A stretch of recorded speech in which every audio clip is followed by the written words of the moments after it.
Yeah. Yeah. Usually it's Scott making fun of us. So, but now let's have him. So the shoe will be on the other foot and we get to make fun of him. Exactly.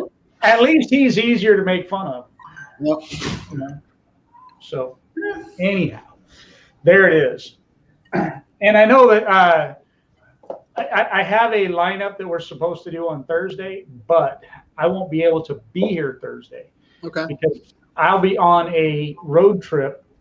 I mean, unless I'll do it from my truck, pulling a car up to Pennsylvania. So there'll be. Why not? Why not? Sure. Why not? I mean, Bert's done it like 100 million times. Why can't you? I've never tried it through StreamYard, but we'll give it a shot.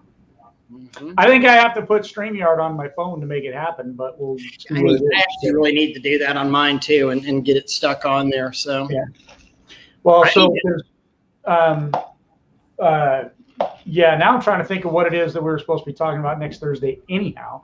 I told somebody we would try to mention it today, and now I forgot, and I left my notes out there. So we'll just wing it and see how it goes. A little bit later on, I'll bring it up. What up, Mr. Flip? Hey, Flip. Well, it was chemicals last week, and Gene made that. I don't know if you saw that thread that Gene posted in and made a stir about the materials of trade. And I got news for everybody. He's not incorrect about that. I mean, I think that all of us are, while you do need a hazmat endorsement to carry more than 1,000 pounds of sodium hypochlorite, and they don't make a distinction on whether it's a 1% mixture or a 12% mixture. He is correct about those materials of trade, and pretty much all of us are violating the law. Probably. Now, I don't see a lot of tickets written on that, and my company drives very large yellow trucks, and they're real familiar with DOT, and I haven't heard of any violations on that. So, well, I think along that lines though, when you look at it, I mean, forget about all this hatred for police officers nowadays. I mean, most of them are pretty good guys. They're realistic about stuff. Yeah. And they're not really there to create hate and discontent. And so I remember years ago, I worked for a company delivering roofing, and I was going through a residential neighborhood, and they were at the end of this curve. They were sitting there, and they had like 4 cops lined up, and they were shooting radar and ticketing people. And this, I can't remember, but it must have been like a 25, 30 mile an hour zone. And I was way over the speed limit in a very large, heavy truck. And they saw me come around the corner, and they all just kind of looked at each other, and they just did that slow down thing, because they realized this is just, I'm working.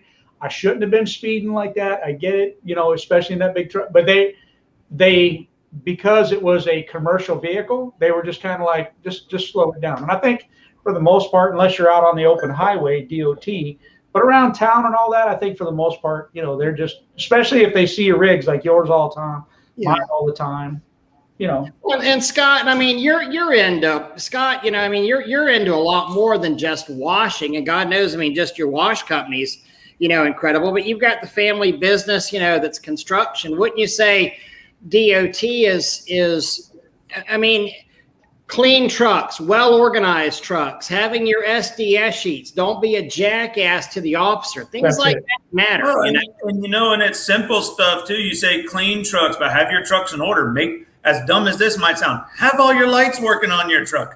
They see you roll by and they see your lights are on. And believe it or not, I have friends that are DOT officers. They do see when a truck rolls by with lower inflated tires, or just, you can tell people who aren't taking care of the rigs, and they can spot them from a mile away. And those are the guys they want to give a ticket to, because it's not a $100 ticket, it's a $1,000 ticket. That's what they want. They don't. And that's the guy that's carrying more than 100 gallons of SH. I'm going to answer Wild West's question here real quick. He says, I thought it was under 100 gallons of SH. Yes and no. So it has to do also with weight. It's not only going with the gallons, it's also going with the weight. And that's where I saw the post, but I didn't read it. But well, his post was talking about, the materials of trade. And if you pull up the DOT materials of trade is the actual terminology on there, it really limits us to 8 gallons on the materials of trade of things. Mm-hmm. So, the confusion that people get into is it's 1,000 pounds of SH. There is no gallon limiter on SH. It's a poundage limiter. Mm-hmm. But we accept that SH is about 10 to 12 gallons a pound on there. That's just to the point where you have to have a hazmat placard and a hazmat endorsement if you have over 100. It still doesn't mean that you're necessarily legal to go running around with 100 gallons of SH on there in your vehicle. And your tanks had better be labeled of what's in those tanks. If you have, whenever you get pulled over, they want to actually walk up to a tank and see exactly what it is. SH on there, that says H2 non-potable H2O on there. They really want to see things like that. Yeah, so that's what you were saying. Your water has to say non-potable water. Yeah. What were you saying, Scott? It has to be clear too. Your placards need to be legible. They need to be in good standing. We ran, my family, for our family, we ran 2 fuel tankers. One was 1,500 gallons and the other one was carrying 2,500 gallons of fuel. If your placards weren't perfect, you're getting a citation. If, and they didn't care. And you talk about tools of the trade or, materials of the trade. We carried fuel. That was our big driver. And so it hits a point and a limit where they won't care what you have on it. If they want to cite you, they're going to cite you. If you go into that realm, and especially in Florida, the laws are more for rules of interpretation to the individual officer. We've gotten citations before and we read it. And so we called Tallahassee and we said, hey guys, can you explain this to us so that we're in compliance and we don't have an issue anymore? And they'll go, yeah, we don't even understand what the officer wrote. Tough shit. Yeah. I mean, and it happened to us 5 times. Right. We took it to court and we won. You said a very important word there, compliance. And early on we said, they really want to run the guys off the road that don't have the lights, that don't have that have the horrible rigs, that don't have any business being in business or being on the road. That's really who their main target is out there. The single axle trailer with a 500-gallon tote on it. If you're trying to be safe and you're trying and you're doing, and they can tell that you're trying, they won't mess with you. Like Dougie said, you put a 500-gallon tank on a single axle trailer. That's like saying, hey guys, look at me. If you have a nice double axle trailer and you're trying to follow the protocol, they're not going to ding with you or even mess with you because they get it, I mean, Tim and I got pulled over coming out of Panama City. We were doing a church over there, and we got pulled just as a random stop, and talked to the officer. I've told the story before, but talked to the and in Florida, so FHP went and absorbed DOT. So all of your DOT compliance officers suddenly became FHP officers because we used to have separate trucks, separate vehicles running around. And FHP didn't give a crap what DOT did and vice versa. So now you've got some FHP officers that are very much DOT wonks out there. I mean, they know the regulations backwards and forwards. Anyway, Tim got pulled. He was driving his NPR, and we're like, well, here's our weight on here. It's 9,500 pounds. Why are you pulling? I said, I'm just pulling you for an inspection. And it was completely here's my badge, I'm on your team. It wasn't confrontational at all.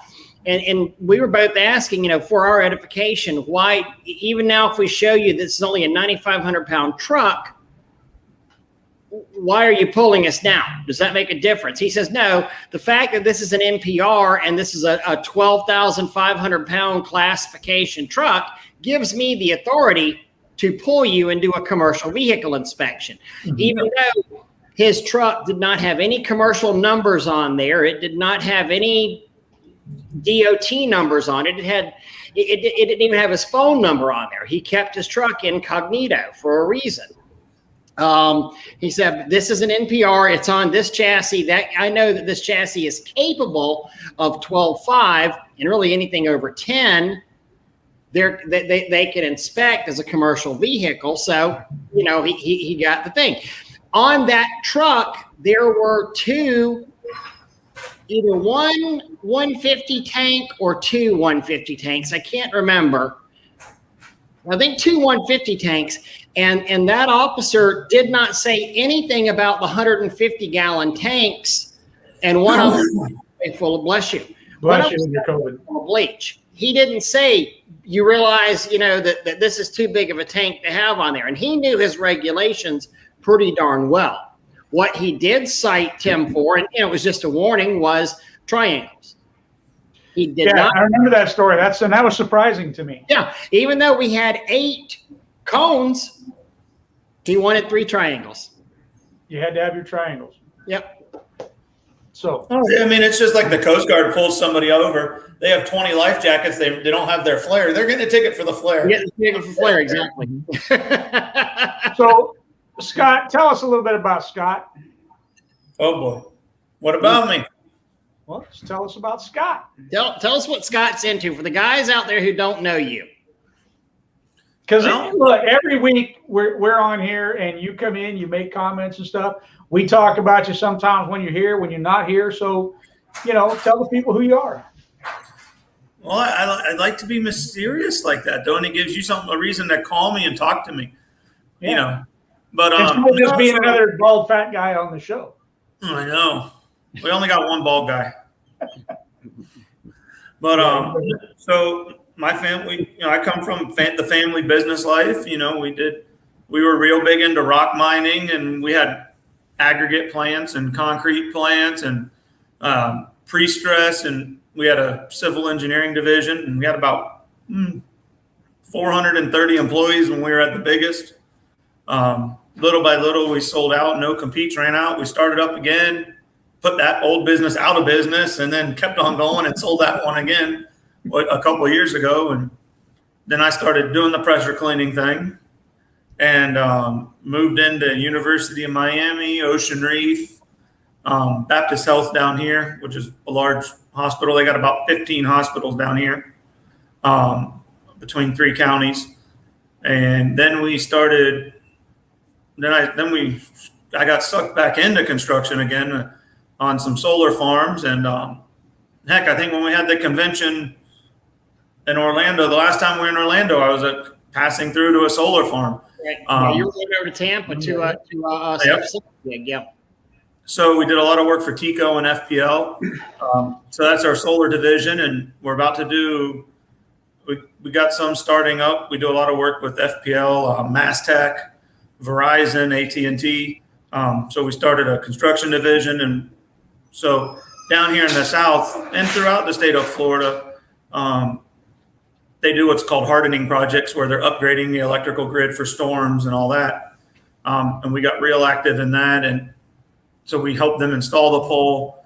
We hydro excavate the holes. We also pothole the holes traditionally. And then pretty much if they screw up your front yard, we come in there and make your yard look normal at whatever cost. So didn't you kill a bunch of fish recently? What's that all about? I didn't kill the fish. I just cleaned up the mess.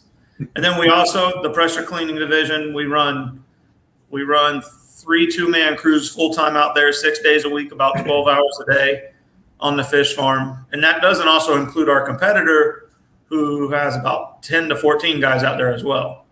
Wow. And that's just one account that you run that many guys at, right? Yeah. Yeah. One account. 3 rigs, 2-man crews, and then we'll supplement from construction when we need to move people over. If they get really busy or have an emergency, we can push 10 or 15 guys over there, with a snap of a finger kind of thing. And they do have emergencies, as we've talked about before. So, and in your hospital work, I know we talked about the hospital stuff before, and I mean, you're really an inspiration. I mean, you have built a beast of a business.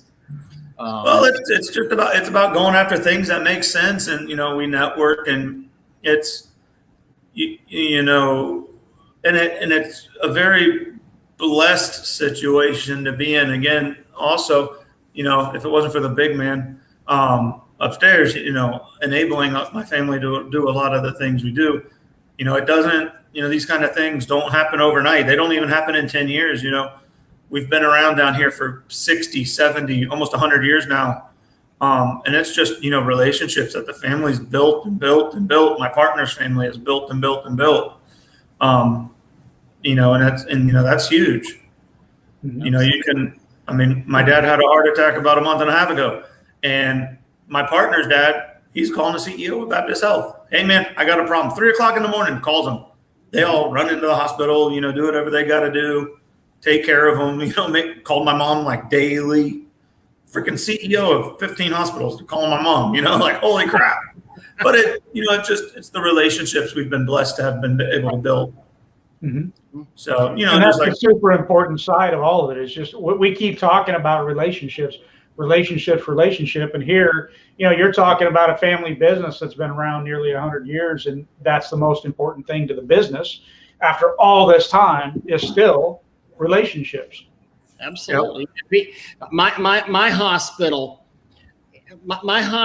is people don't understand the relationship that I have with one of my hospitals up here. And it was literally cold calling for more than a year on that place before we developed the relationship that we have, and we walked in the other day and walked out with $80,000 scheduled, in exterior cleaning on top of the over 100 that we do for them for monthly maintenance on there. And it wasn't like hey, give us a proposal. Hey, give us, we're going to get bids on this. It was, okay, it's time to schedule this. Let's come and sit down and talk about it of what's the logical way that we want to do this. We handed them drawings. They're like, okay, I want to start, this project and this project and this project and this project. It's not a situation of, oh yeah, give us bids and we're going to find the cheapest person to do that. But they always go with the lowest bid, right? Not everybody. Yeah. The universities don't, which is a really nice thing. Yeah. So I just wish I could get it into anybody's mind, especially, I see these new guys that are starting out here and fighting over the crumbs and fussing about the $99 guys. Those guys they don't even matter. They don't even feature, I think, in all three of our worlds. They don't feature in them. It's not, you build your relationships, you'll never care about these guys. Well, they do feature in my world a little bit, because sometimes I could tell there'd be a customer that's looking for that, and I'd be like, you're looking for the beer money guy. Here's his number. Yeah, but the thing is too, I feel like so many people in these groups, and whether it's this group or that group or wherever, they all get in this tizzy about the $99 guy. And I'm like, do you realize how much time you just lost being worried about that guy? Yeah. If you're legitimately worried about the $99 guy, pack your shit up and go home. Yeah. It sounds crazy, but pack it up. Yeah. It's the hardest thing to get through to somebody's head sometimes, that they're just not worth worrying about. If you're worried about them, you're probably closer to them than you realize you are. And I'm not saying, like, I get it. I understand it totally screws up people's markets, and especially in areas where there's not as much work to go around. Down here in South Florida, there could be 5,000 $99 guys. You still don't care. Right. Because there's that much stuff. In other areas, I get it. It can be impactful. But you just got to keep driving and you got to keep going on. If you let yourself be consumed with that, it's going to consume you. It's like opening Pandora's box. It's going to be a bottomless pit of worry. Yep. Instead of saying, screw that, I don't want that. You know what? This reminds me of a video I did a couple years back, and it was about a new guy that entered the market, and he was going after commercial accounts. And he was the proverbial $99 guy. And he was going after commercial accounts. I give him, props for having the cojones to go after these bigger jobs. And some of them are jobs that I was so busy I wanted to go after, but I just didn't have time. And so by him going after them and being that proverbial $99 guy, he went in shorts and, ugly truck and, unprofessional. And he was out introducing them to the soft wash field, the soft wash arena. So they're like, we really like that, but we don't like you. So we're going to Google soft wash in our area. And guess what? He sold me several jobs by going out and trying to go after these big, these big jobs. I got a lot of work off of him. So, the $99 guy, he has his place, and going after those big jobs, he was promoting the soft wash arena. And you got to remember that just because he's out there, I mean, he is still helping the industry, because there are people that's all they want. Mm-hmm. No, yeah, 100%. That reminds me, Wild West is sitting here. If you're listening to us on YouTube, hit that just hit that thumbs up button or that like button. It really helps us in the rankings there on the YouTube. So we'd appreciate that. So if you're out. And I wanted to go back and answer his question here about the triangles. So if you look, you can just Google commercial vehicle triangles. Google that, and you'll get it. They are literally triangles. They fold down, and they're red reflective triangles. So even though you've got, like Ray was saying, they had cones. You can have caution tape. You can have cones. You can have flares, the naked girls with flares, and it's still not going to matter. They want those triangles because those triangles are reflective. They're designed to do a certain thing. They're DOT approved, Yeah. Mm-hmm. But even that too, it's not even about the DOT approved stuff. Like, who cares? Like, if your guys are broke down on the side of the road and it's one more way to help keep them safe, or eventually limit them having issues, it's fine. I mean, it's great. So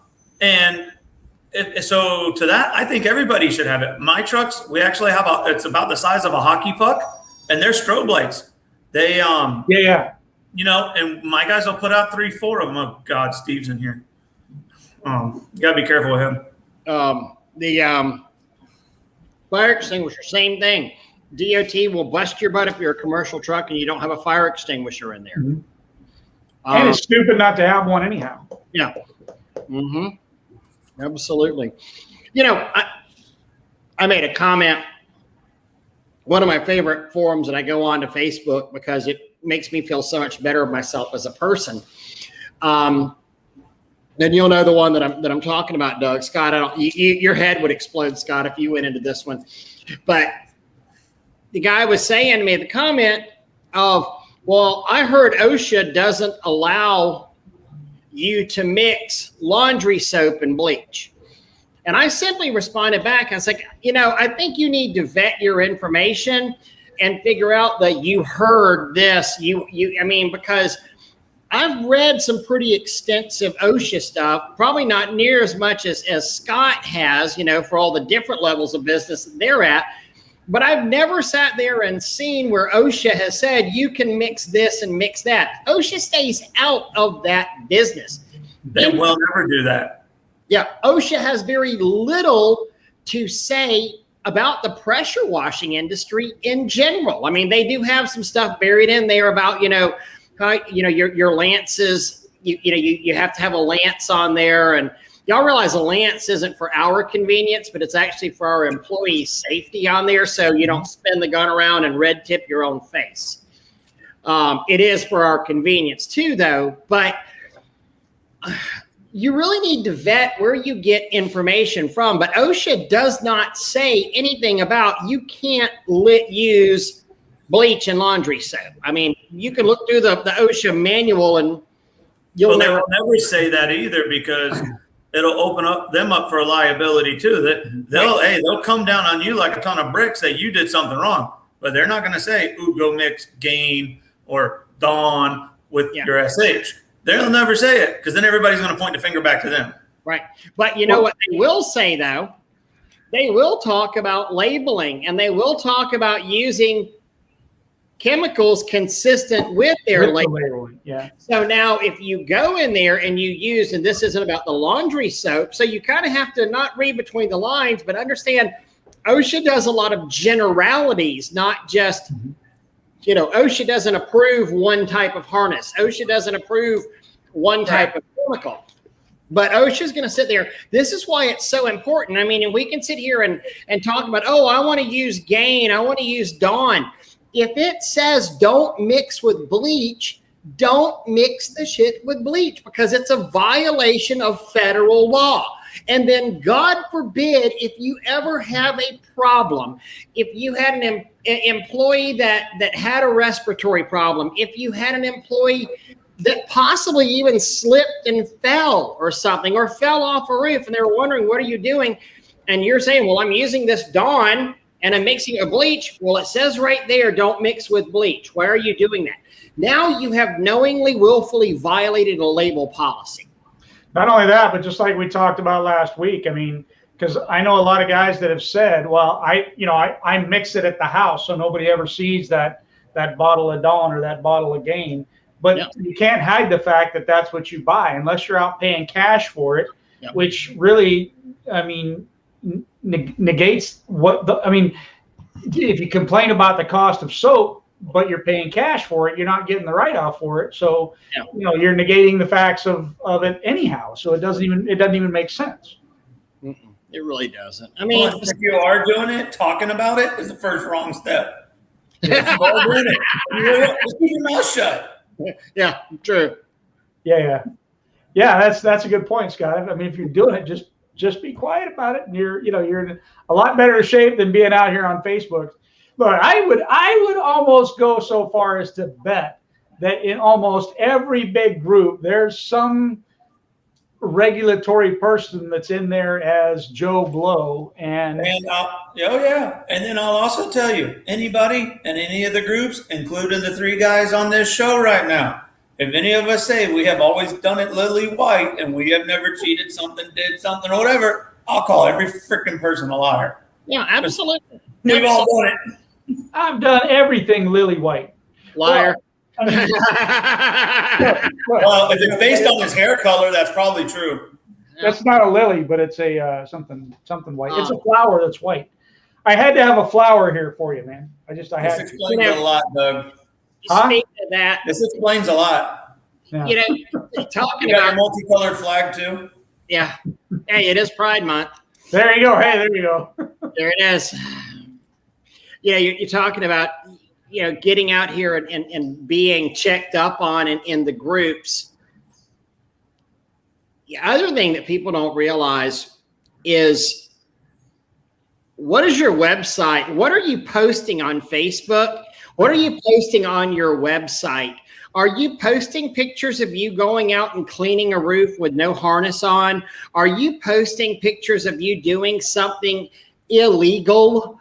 Or having employees do something illegal? And keep in mind, if you're the owner of a business, OSHA can't tell you to wear a harness or to rope off on a roof. But the minute you put an employee on the minute you have an employee, no matter what they're doing, you're responsible to follow OSHA regulations. Yes, sir. If you put them above ground, if you put them above 6 foot, 4 feet. What's that? 4 feet, right? 4 feet. If non-construction is 4 feet, a lot of people don't realize that. And we're not construction. We can call ourselves construction. We fall under general industry, and anything under general industry is 4 feet. Yep, 4 feet. So, if you're on you have to, if the minute you do that to an employee and send them 4 foot up somewhere on a drop off, they really need the fall protection at this point. And I'm actually ladders too. Yeah. Not just a ledge or whatever, a freaking ladder. Not only that, but think about this. How many of your competitors out there, especially the $99 competitors or the $1,999 competitor, because I'll tell you what, I'm going to admit something that I might get roasted over, but I haven't done it, but I would do it. I absolutely would do it.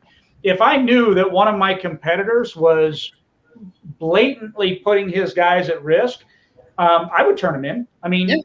I would, only because I don't want to see people getting hurt. Now, look, we're all, I'm not talking about respirator stuff. I'm not talking about, stuff that we do every day. I'm talking about if you're blatantly putting your guys in at serious risk, all the time. Would I say something? Sure, I would, because I think it's something that we should do. But think about it this way. The $99 guy is probably the guy that's going to call up, even though you're doing everything right. You follow every single rule. You've never lied once in your life since birth. Okay. Scott's going to call you a liar. But if all of that were true, you get that $99 guy that you're just kicking butt over, and he's going to call and complain about, oh yeah, this guy, the DOT, whatever, he was doing this wrong, doing that wrong, OSHA, So keeping your stuff in order can be a good thing to begin with, just from that side of it. Yeah, and the ironic part is that $99 guy ain't going to be able to buy half the safety shit you need to buy. No, exactly. He's really not. I mean, we just bought harnesses and fall protection and lanyards because we have to have 40-foot fall protection for some of the filtration that we go down into. It was $10,000. We have to go into some of the tanks as well, and we wear gas monitors. We wore 4 gas monitors. And we have to send a probe down into the tank before and monitor it before we go into the confined space. I mean, each one of those units, $600. Confined spaces is a whole different ball of wax right there. We get lowered down into pits. We wear full rest. We have to have 2 standby guys just to friggin' pull the guy out. And believe it or not, that our competitor was actually not following the proper protocol. And it turned into a big thing, and they had 3 guys snatched out, unconscious out of the line. Woo! One guy was intubated for 2 weeks. Damn. For some reason, that makes me think of back in my commercial diving days and, doing penetration dives into tanks and such. And back then, there weren't any real rules or regulations. You would jump inside of a big old caisson, and they'd feed another one down on top of you, and you would feed it down onto another piece of pipe, and it just was something. But I'll tell you this too, Dougie.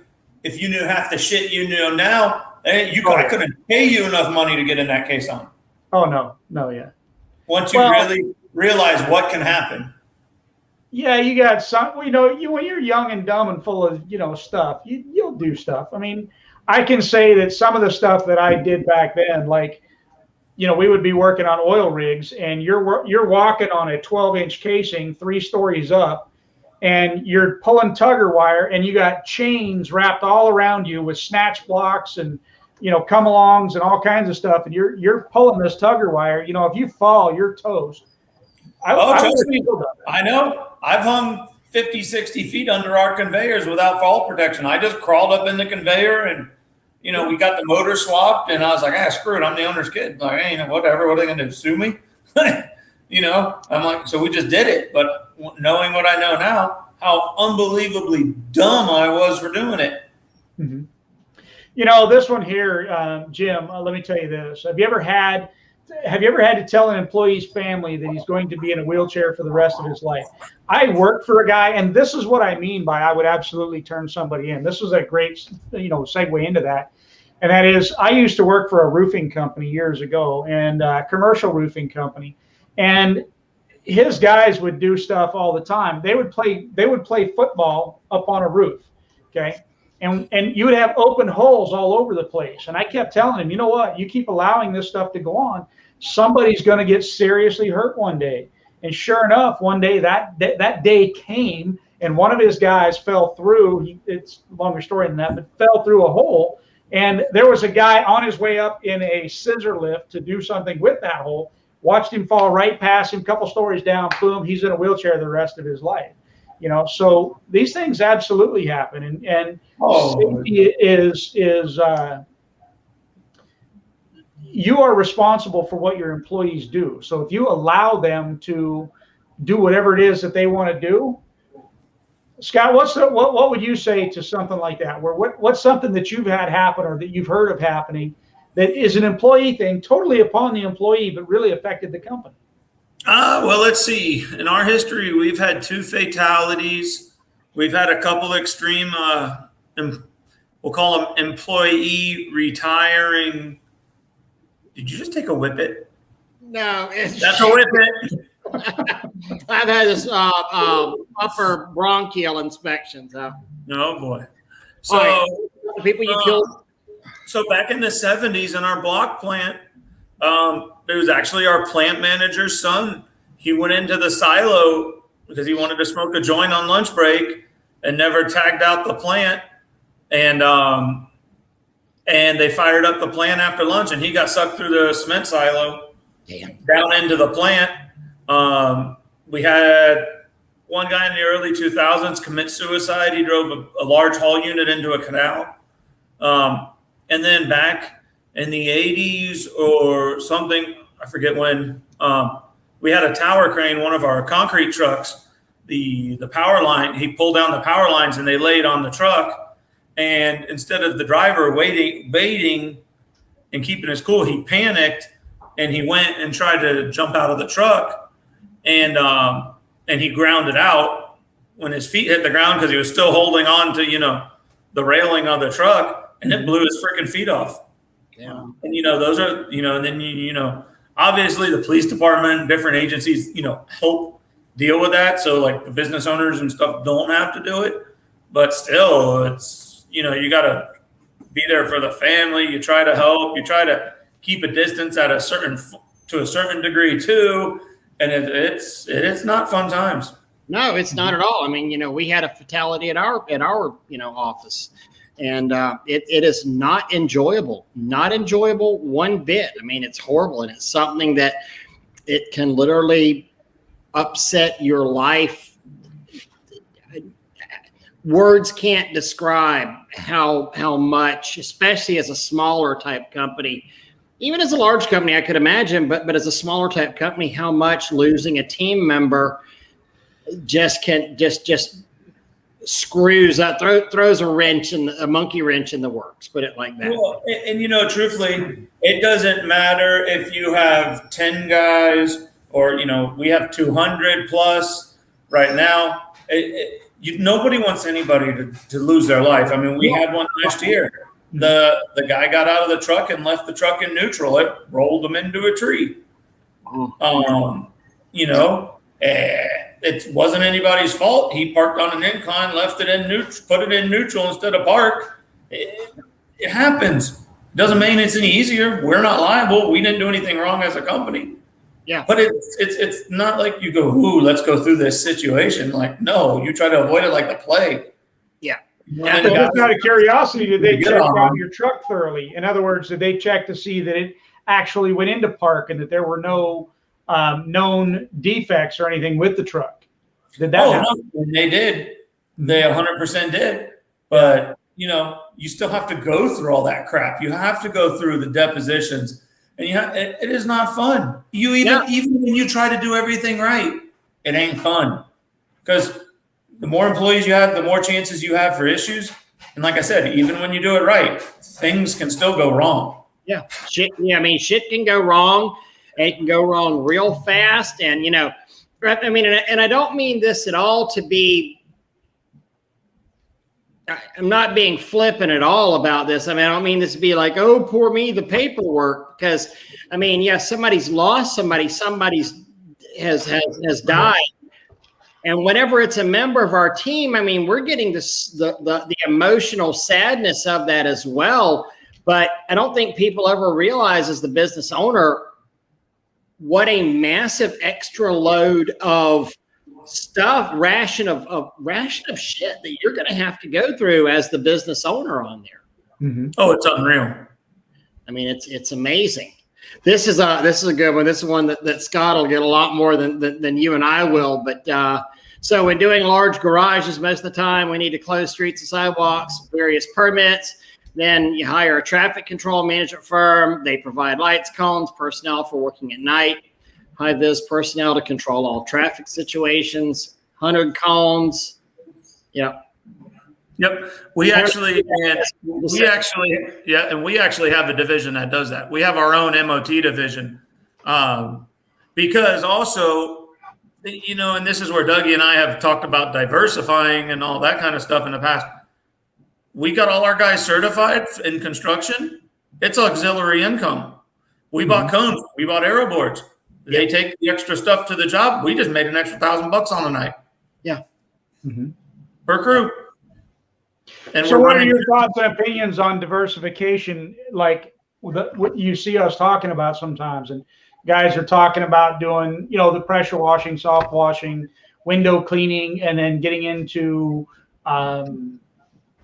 lights, Christmas lights or whatever. Give me kind of your all around thoughts on diversification. Well, I'm a fan of being diversified. It's something that if you can control it and you can be good at it, it can be hugely successful and really great for you. But if you're not good at it, it can bankrupt you in about 5 seconds and put you in a poorhouse because you need to be able to control it. I've been blessed where I come from an environment where we had 8 companies within one parent company. So we're used to, all right, today I'm doing block and then I'm doing pre-stress, or I'm out in construction, or, we're in farming, or we're wherever we are. So I've been kind of raised in the environment. Not everybody gets to get raised in that environment. Mm-hmm. I think being diversified allows for more possibilities and channels of income. So if you're in an area like up north or wherever where pressure cleaning starts knocking off in the fall and you got the Christmas light gig and you're bringing in extra income, you don't got to go try to hammer it out of the park. But hey, at least, you can put food on the table and keep yourself neutral through the winter season. And then, you're not dipping into your savings, blowing that out of the water. You're taking care of things and getting it handled. So it can be a really great thing. Gino DeRosa, he's a prime example. He's over on the West Coast from us or from me. I have lunch every once in a while when I drag my happy ass over there. He's into tree trimming, he's into landscaping, he's into pressure cleaning and soft washing. So, he has a lot of different avenues. If cleaning is running slow or running low that month, he's busy over here. And what's great too is it helps you to be able to retain your guys too, because, your margin might shrink, but that is nowhere near the cost of having to get new people or sending people or creating an environment where people are looking for work.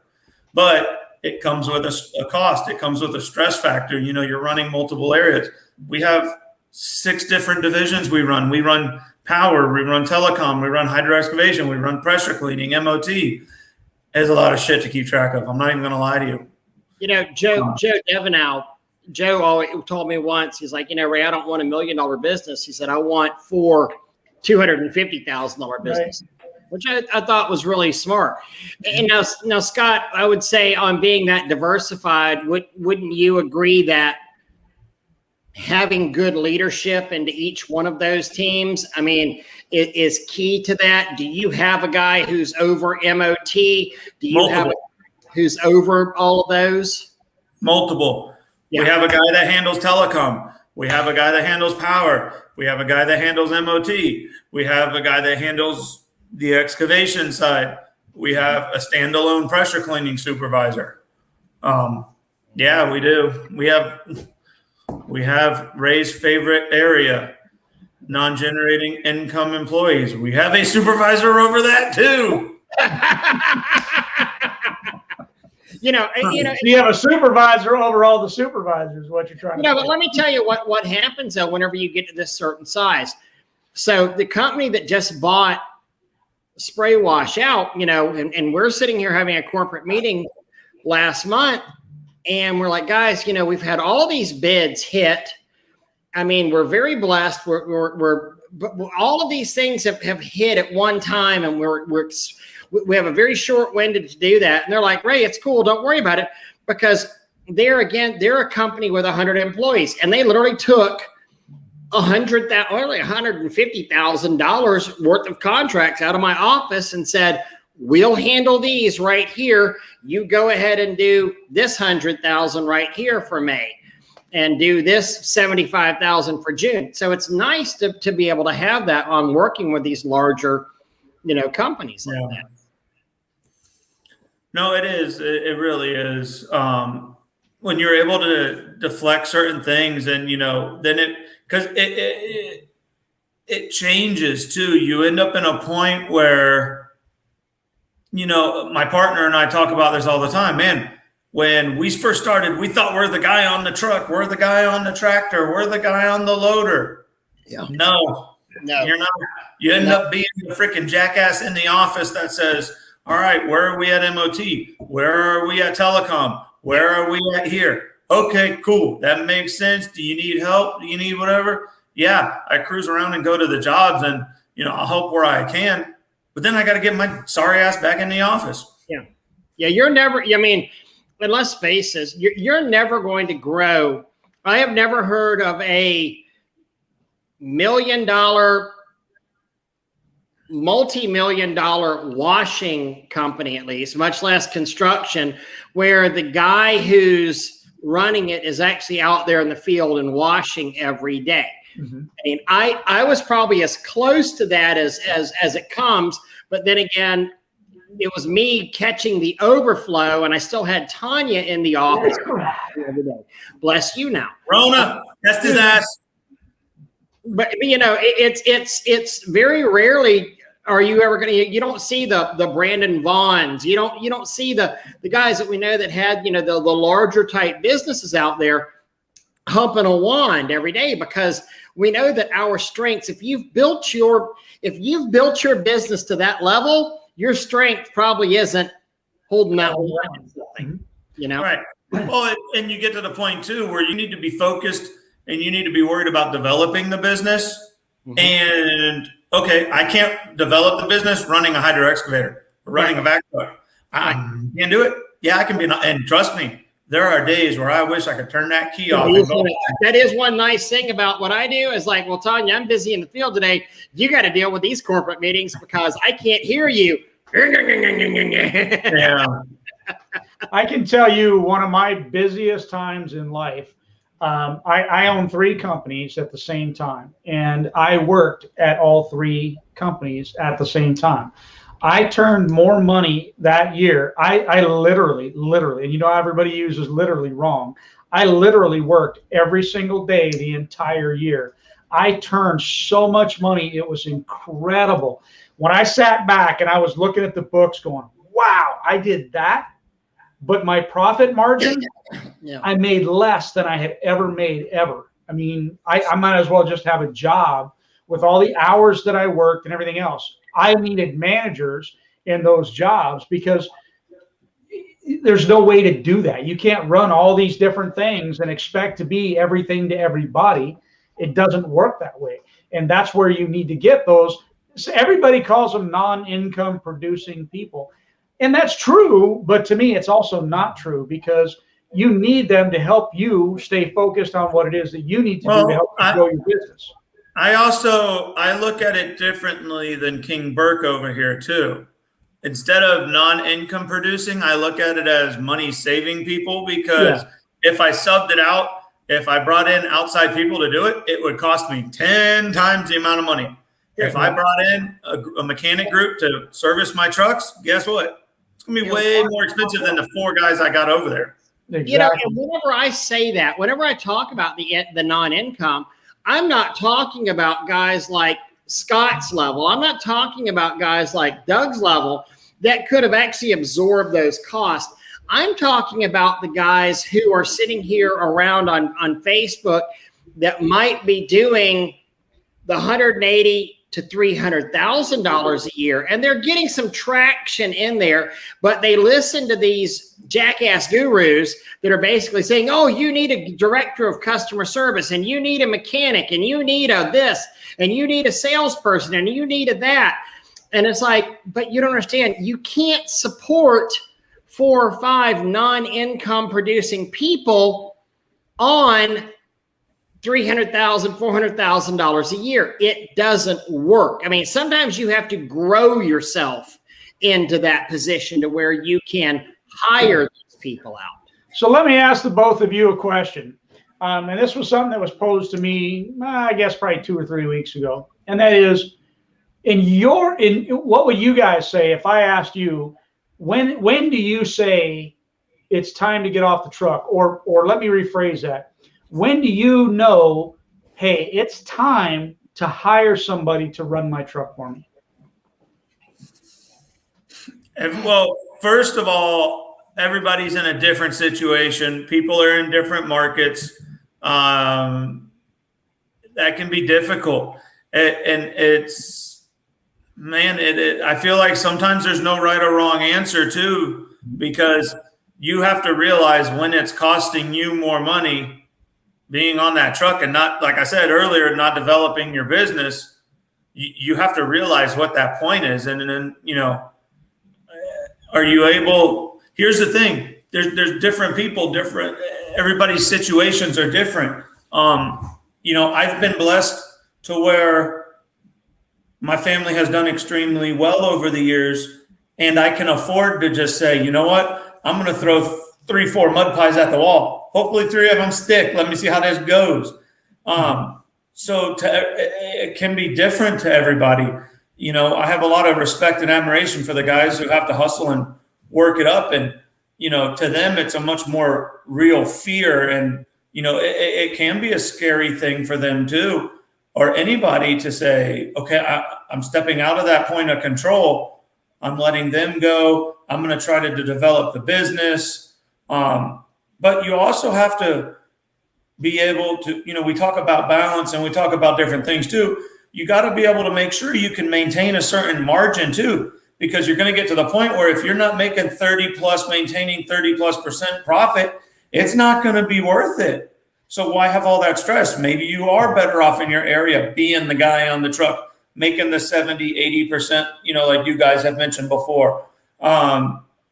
Because the reality of it is, if you're $1 million company and you're making 20%, you're making 200 grand.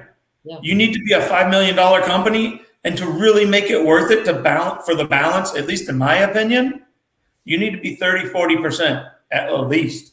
Mm-hmm. If I'm making $5 million and I'm not going home without $1.5 million or $2 million, it ain't worth it, because you're going to run yourself through the ringer. You really are. And you're right. And, you know, you mentioned this earlier, Scott. You can go bankrupt real quick on doing this. And let's take somebody in my position where, you know, all of a sudden I'm getting, you know, I got $100,000 in the bank. I mean, that was Doug, you were about the same thing. You know, your reserves, we would keep $120,000 in the bank on some of these strategic reserve accounts, right? Right. And that was our operating account. Now, all of a sudden though, so we're doing the $1 million a year at about 25-30%. So we're keeping 300,000 is what we're keeping. Now, all of a sudden though, you have a couple of bad months in a row. I mean, you realize my payroll, every payroll period is $25,000-$30,000 on there, you know, mm-hmm. And you've got a state job that you just finished up for $80,000, and it's the state. They're in no hurry to pay you out there. Mm-hmm. And then some more, you know, slower stuff going on. And all of a sudden that $120,000, I mean, it evaporates into, wait, there's $20,000 in that account right now. What just happened? Oh, wait, I went through 4 payroll cycles and I haven't gotten these large, you know, commercial checks that I'm expecting in out there. So it's kind of scary. But for me to go in there and answer that, I would say, you know, the time you get off the truck is whenever you realize that, 1, you want to expand, or 2, it's costing you more money being on the truck than it is being off the truck. You know, it's costing you more money being on, and you can take and get off the truck and expand and start doing these things. And what's that? No, go ahead. No, I was going to say, you know, there's a lot of tools and stuff too to help you be the guy that still stays on the truck too.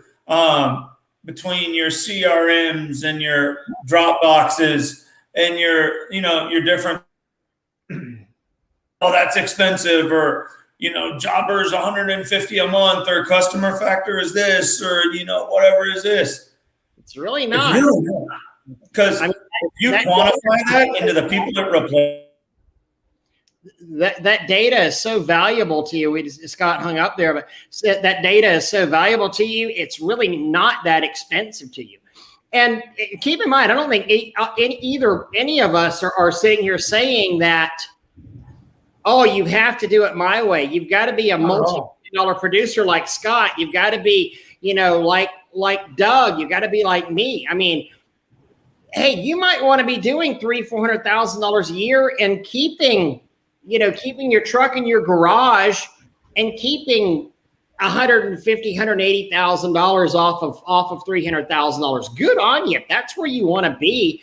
That's one of the things. I mean, Flying J's made that comment. I don't have to worry about it. I'm part weekend warrior with my normal job, but on the weekends, good for you. If you do it right, you do it legally, you keep your insurance right. If this is what you want to do it. If you want to expand, do it.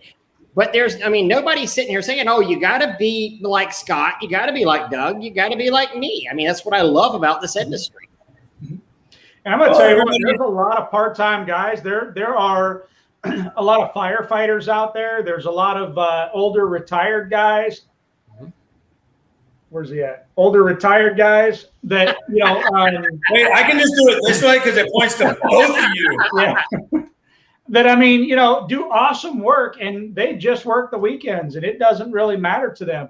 And, one of the questions that I got along that same line is, well, when do I build another truck? When do I, upgrade, all that kind of stuff? One of the things that I've tried to say is, look, if you have a single truck and you have a helper and you feel like that helper can move into a lead tech role, okay, that's the start. If you don't feel like that person can move into a lead tech role and you're wanting to grow, then you're already on a negative path.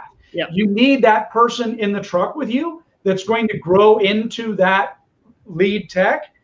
Now you hire another person that's going to grow into a lead tech. So you've got two guys that are running the truck with you that are growing to that lead tech level, right? Yep. They both get to about where they're at that lead tech level. Now you can step off the truck. You got two lead techs on there.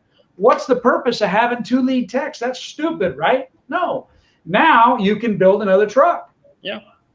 I mean, that's literally what I did. Work for this guy and somebody to hire to work for that guy. I would pull up and I was so anal about it, but I had I had one guy and then I hired another guy, and I was pulling up and going, you know what? I'm just going to make myself sit in the truck here. Cause again, I'm the guy starting with nothing out here. I'm going to make myself sit in the truck. And then after a few solid jobs of that, then all of a sudden I was going and I was cranking the trailer off the truck. I'm going to go do estimates. I'll be back here in an hour to pick you guys up, and literally like that. And then after about a month of doing that, going, why am I throttling myself and why am I throttling these guys?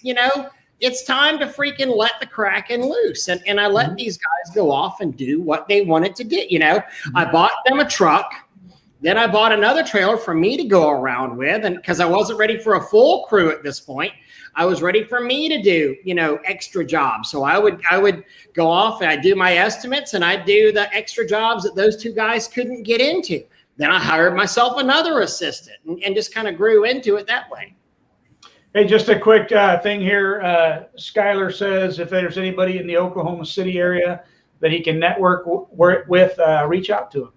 But you know what? This is actually a really great segue. What we're talking about right now is, the huge convention. So coming up here in August, if you're somebody that wants to know about the business aspect of this business, if you're somebody that wants to learn from people like Scott, from Doug, from me, if you want to get out here and meet guys like that and socialize with them, if you want to have, 2 days of just hardcore business education, not this is a wand and this is how you shoot this on this wall, but actually from authors, from business people, from successful washers who've made large companies and medium-sized companies, sign up for the huge convention. August, Atlanta.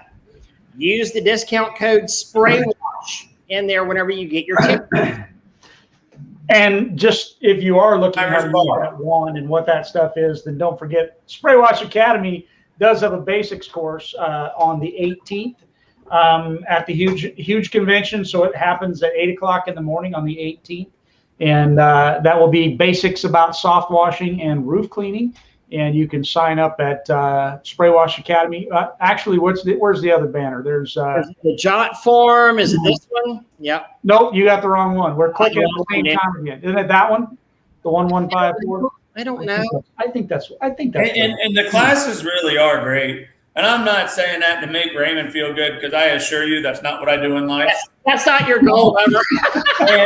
You know, when I first started, and it was only a few years ago, you know, when Ray made such a great name for himself in the U, right after that, we started doing all these classes, and I took all my guys to the classes, and they're unbelievable. I'll tell you what, I mean, of course, I teach at the plant and property class, but to me, the plant and property class is the best out there. I mean, it's the best class. Oh, it is 100%. So that's how I feel about it. Well, it really is, though, too, because you know the plant and property class, and even knowing how to wash a house, you can know how to wash a house, but if you kill everything, it don't matter how good you clean it. Yeah, doesn't matter how clean it comes if everything is dead afterwards. See, you know what, and I love what I love about the plant and property protection, more so than even knowing how to protect things, is learning how to sell what you've learned. Just to learn how to talk about this crap with the people that you're selling it to, and then suddenly your competition's here and you're up here. I mean, you're getting automatic trust. You're getting automatic relationships. You're getting an expert. You're talking to them at an expert level where the other guy is going, oh, I guess bleach will be okay. And you're going in there and saying, no, you know what? The dry-vit manufacturer actually says you need to use 600 PSI. You need to use a cleaning solution. You need to apply no hot water. Yeah.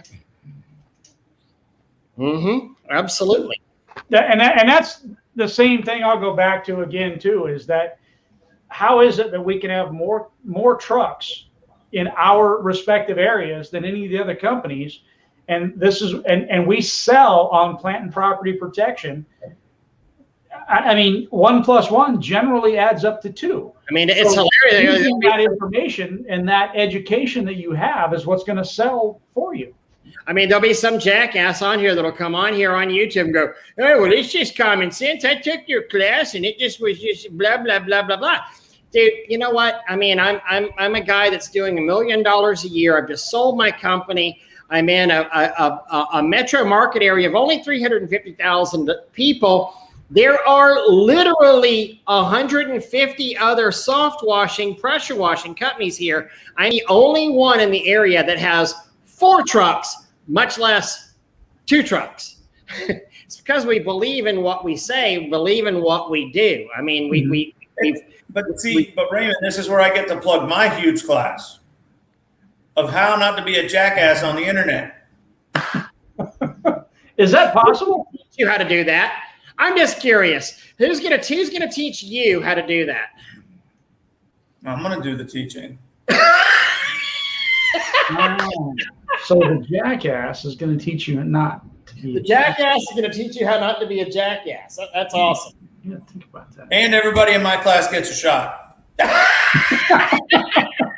So everybody's drunk and they just don't care. Yeah. Love it. Yeah, man. Yeah. Wild West, common sense ain't so common anymore. That is so the truth. It really is. Fact. It's getting harder and harder. So again, just to plug, if you guys go to the huge convention, hugeconvention.com, and then when you go to pay for your ticket, in the category there where it says, what does it say? It says something. Enter your discount code or your coupon code or whatever it is. Put in Spray Wash. Spray Wash is all you need to know. There you go. And beforehand, we've got the day of education beforehand, starting out with the basics and then plant and property protection. Those are your friends at Spray Wash Academy. Then we're doing a rig building class for members of Spray Wash Pro that evening. And speaking of the rig building class for Spray Wash Pro, that will be featured by Jason Ayers. And let me tell you what, Jason, congratulations, my friend. Jason just landed a very, very nice account. I'm not going to get into it. That's for him to do. They just like the lights in his trailer. Yeah, they love the lights in his trailer. I'm telling you what, Jason is one of them guys. I'm Jason. I don't know if you're watching, but I'm calling you out, brother. I am calling you out right here and right now. So Jason and I had a little discussion today about where he should be at the end of 2022, and 10 rigs is where he needs to be by the end of 2022, or I am going to come smack you upside the back of the head. I'm just saying it right here, right between the two of us, right here. I'm going to have both Ray and Scott right beside me to protect me. I got a better incentive. I got a better incentive for Jason though.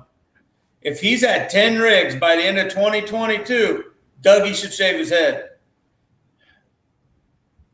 Oh. I like that. I'm good with that. I'm good with that. Welcome to the dark side, Doug. I'm coming, Wheezy. I'm coming, Wheezy. I mean, that was literally a Scott-sized account that he got. No. If he calls me out on it, I'll think about it. So will it be? So the plant and property and the basics course and the rig building course, yes, will be at the convention, but the day before the convention actually starts. Yeah. It'll be on the 18th. So you get there on the 17th if you want to take the basics class. And then even the plant and property, because plant and property starts at noon. So you want to be there before noon on the 18th if you're going to take the plant and property. You want to be there by 8 a.m. if you're going to take the basic soft washing and roof cleaning class. And then the rig building class will start at 5 o'clock. And that will be for pro members only. If you're not a pro member, I'm sorry, you're not coming in. And it's not just a rig building class. What else is it there, Ray? Oh, it's a happy hour. It's a happy hour. We're going to buy you some free drinks. And even if you don't drink, you'll have soda pop or water or whatever it is that you want. It's going to be about some camaraderie. It's going to be about some business networking. It's going to be about rig building. It's going to be about having a couple of drinks and poking fun of everybody. Basically the pre-party. Yeah. It's the before party. Yeah. Definitely. Just the pre-party. Oh my God, my dog just farted. Oh my God. She's like laying here at my feet as this smell wafted up. You okay, honey? You okay? Yeah. That's one of them little asshole rat dogs too or something. No. He's always under the desk. It's either that or he's trying to hide the peanut butter. Come here. Come here. Get up. Now we got to look at the dog. Yeah, the dog is better looking than Ray by every stretch of the imagination. It's just like I said in the past. If you dip your finger in SH and you put it up your nose, what do you look like? That guy right there. Right. That's right. Yes. All right, kids. Well, employee number 7. I have got we have, this company that bought us. We actually have a 6 a.m. Tuesday managers call. Think about that. And that's management team meets before washing team and all that once a week, 6 a.m. I mean, that's kind of the commitment level that they have, to the employees out there. It's really kind of cool. That's awesome. Yep. But I got something too before that. So the next 2 people that either email Ray, Tanya, or Dougie, and we'll have to figure it out, preferably just email Ray. I'll pay for their plant and property protection. The next 2 people that send Raymond a message. You're awesome. That's awesome. So 2 people, huh? So what do they got to do? Freaking message Ray. And then Tanya gets to call me for my credit card tomorrow. I'll go to that. I get to talk to Tanya. There it is. Dang. Talks to my wife right there. That's stepping it up in the house. Yeah, we all got to do what we got to do to try to make it better. There you go. Well, that's pretty cool this year too, because plant and property, you get the government and you get the online. I mean, it's amazing, so it's pretty cool. Yeah, Scott's actually an amazing person. Scott's. Don't tell anybody. Yeah, but don't tell him. I am better for knowing him. I'm a better person for knowing him. Yep, I agree. So anyhow, all righty. Well, employee number 7, Mr. Scott. I appreciate y'all. Unless you anybody's got anything else, we're out of here. All right. I don't see any other questions. Wild West is talking about how awesome Scott is. Yay, that's what Scott needs to know. More people saying how awesome he is. Just to blow his head up. We just all need to work together to make it better and freaking help everybody we can. That's right. You know what? That's what it's really all about. It really truly is about helping each other out. I feel like that's why we were put on the face of this earth. It's not just about the dollar every single time.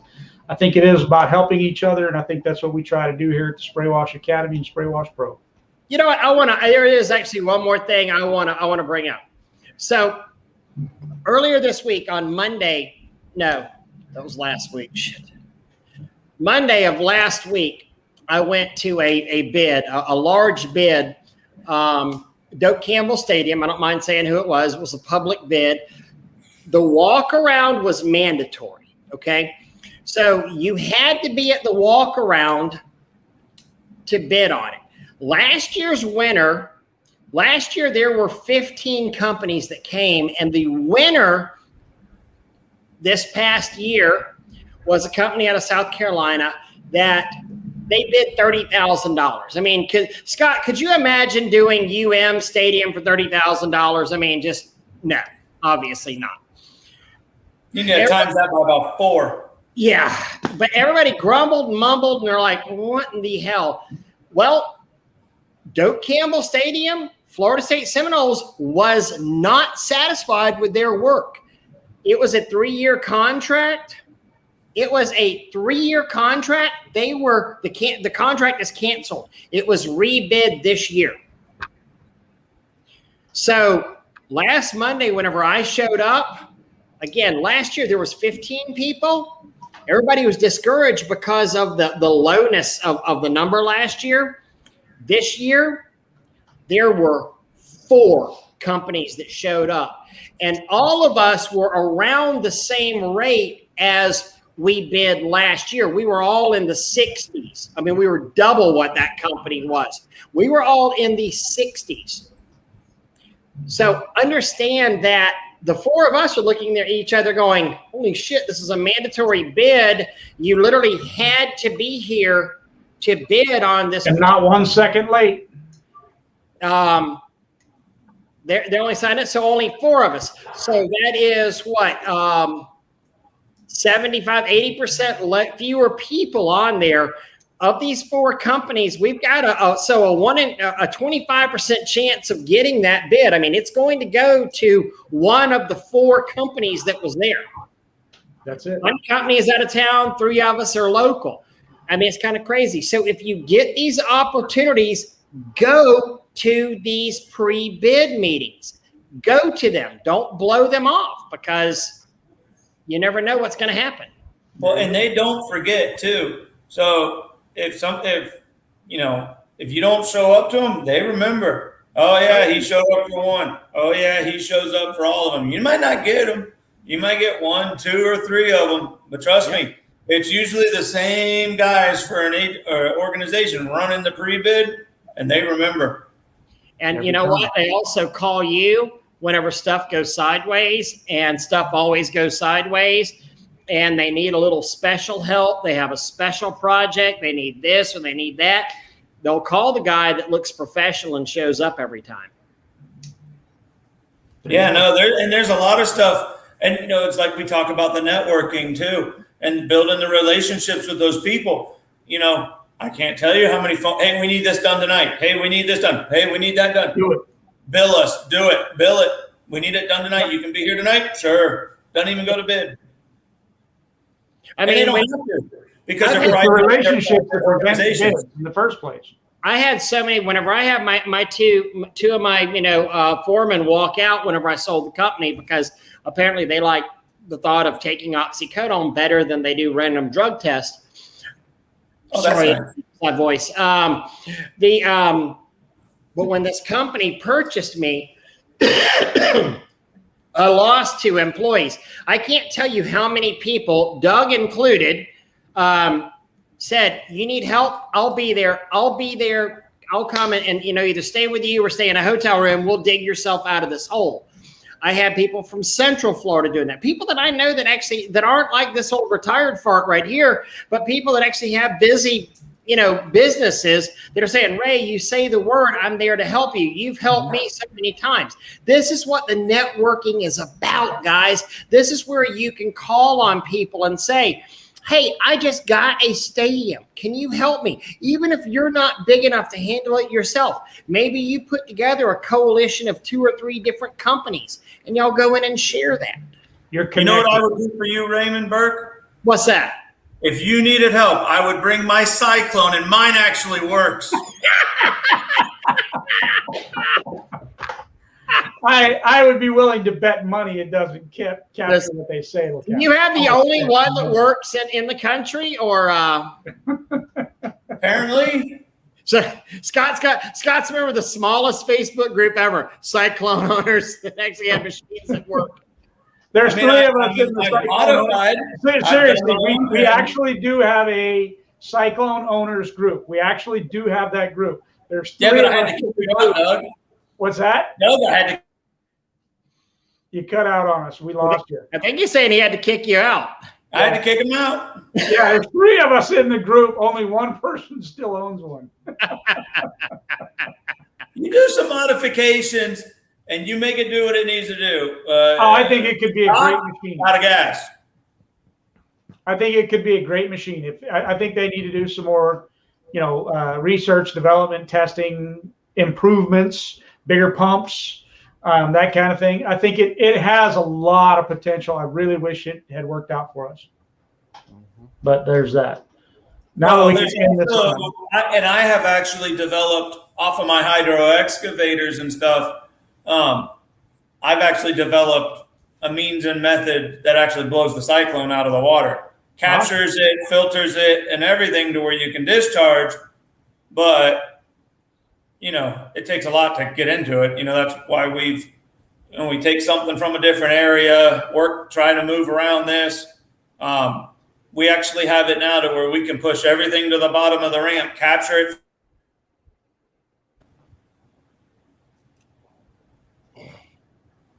Well, you know what? I know a company in Tallahassee that might be interested in being a dealer in about 5 months.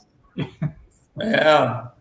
I heard there's some exciting stuff opening up in Florida. Yeah, we'll see about that. Becoming a dealer for them.